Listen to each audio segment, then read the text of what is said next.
আরে সামান্য একটা খেলোয়াড় মোহাম্মদ শামি ভারতবর্ষের ক্রিকেট দলে দুবাইয়ে খেলতে গেছে, রোজার দিন পানি খেয়েছে। মুর্শিদাবাদের একটা আলেম আর অন্যান্য জায়গায় আলেম বলছে, হ্যাঁ সাজা এটা মুসলমান, রোজার দিন এরকম করে লক্ষ লক্ষ মানুষের সামনে এরকম করে বোতল পানি খেয়ে নিল। লাগলো মোহাম্মদ শামির পিছনে, তো আর পোস্ট মটাম করে ছেড়ে দিল। আমি বলছি একটু দয়া কর রে আলেমের বেটা আলেম। কি দয়া?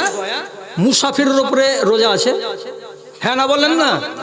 নাই, আমার মন আমি রোজা রাখবো না, আল্লাহ ছাড় দিয়েছে আমাকে।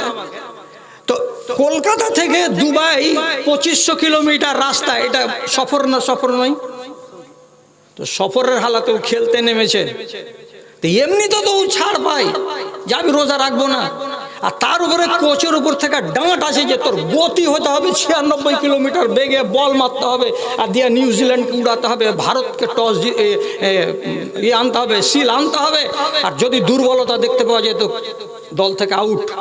তুই রোজা রাখবি আর খেলবি? তো তার অত ক্রেডিট নিয়ে চিন্তা।